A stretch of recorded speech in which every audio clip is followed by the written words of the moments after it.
What is going on, guys? Welcome to your second HTML5 tutorial, and in this tutorial I'm going to be teaching you guys how to set up a very simple HTML5 website.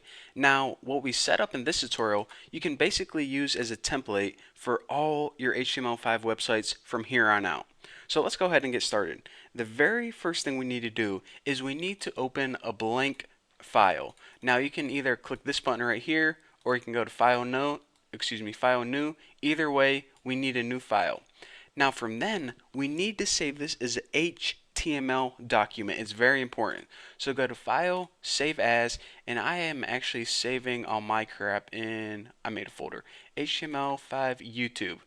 So go ahead, and it doesn't matter what the name is. I'm just going to name mine Bucky, and you can either hit .html or you can find it in this list of about 6,000 things.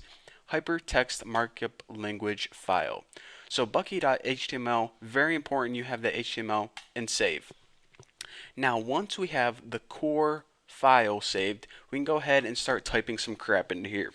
Now the very first thing we need is Doctype, and before I even get started I want to mention this.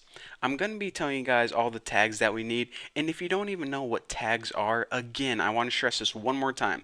Make sure you watch my XHTML tutorials, and once you do, you're going to understand what the heck I'm talking about.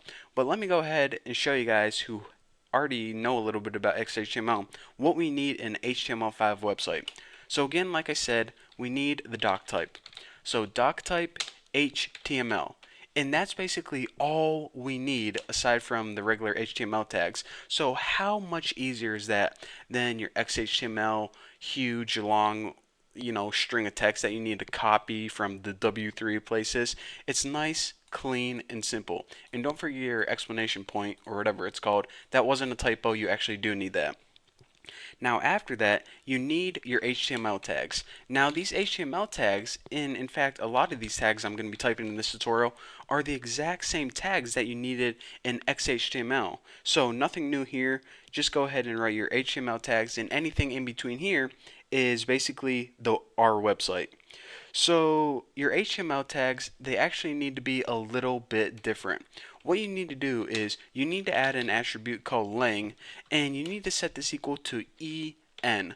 This means basically what language are you using, and the language attribute needs to be set to English because I'm speaking English, that's why. So again, that's what we need to add for HTML tags. Now after that, we need, of course, the head and the body. So let's go ahead and do that right now. Go ahead. So put your header right there, and put my body. And again, these are the exact same as XHTML. So to recap one last time, in our head goes all the stuff that's kind of the information, like the title, the CSS styles, the scripts, and in our body is what the user sees. The body is like the images, the paragraphs, the text. It's where most of the stuff goes. So let's go ahead and now add something in the head of our website. The very first thing I'm going to be adding, and you need to add this to, is a meta tag to define the character set. So do that by adding meta char set and set this equal to UTF -8 or -8, whatever heck you want to call it. And this is a self-enclosed tag, so you only need one. And I guess I might as well talk to you guys about meta before everyone gets mad at me. The character set is pretty much how your browser interprets characters. It's really techie stuff we don't need to worry about. You just need to copy it. But anyways, character encoding is something, like I said, we don't need to worry about. But meta tags, on the other hand, you might be seeing these a lot.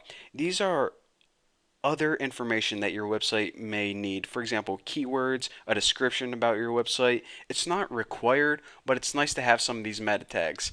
It's kind of like the credits at the end of the movie. You don't really need them, but it's kind of nice to have them. So that's the only meta tag that is absolutely necessary. The rest, like your keywords and description, aren't required, so I'm just going to be sticking with the basics for this tutorial.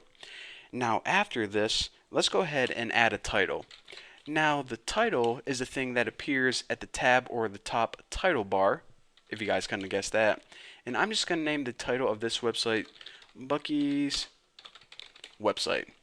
And again, whenever we view this in a web browser, this is what's going to appear on the tab on Google Chrome. So now I think Okay, we actually have one more thing that we need to add, I forgot. And that is a link to our style sheet. And then we're just going to be adding this, previewing it, and that's the end of this tutorial. So a link is basically a reference to an outside file. So if you're saying, okay, first of all, I might as well talk you guys through these attributes. Rel stands for relative, and it pretty much means how is this link related to the website. So this is a style sheet. So we pretty much say, okay, the file we're about to tell you is going to be a style sheet for this web page. So now it needs to know, okay, so what file is it? And for that, we use an attribute called href, and we set it equal to main.css.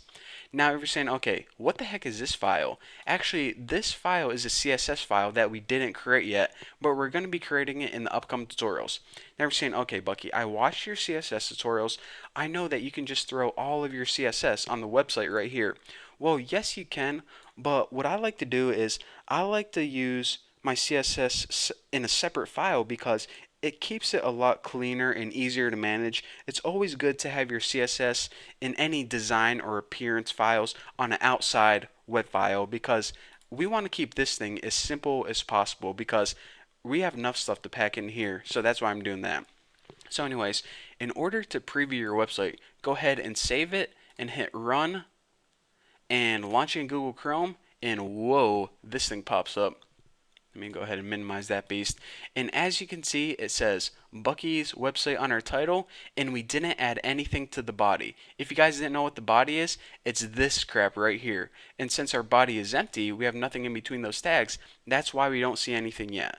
So again, that is your basic HTML5 website. Again, you probably want to copy this and use this template for the rest of your HTML5 websites. Again, a couple things you want to take note of. Don't forget to add the doctype, the HTML language, and also this meta tag. So those are very important pieces of information. Don't forget it. Now in the next tutorial, we're going to be adding some stuff to the body and actually making our website look a little bit prettier. So thank you guys for watching. Don't forget to subscribe, and I'll see you then.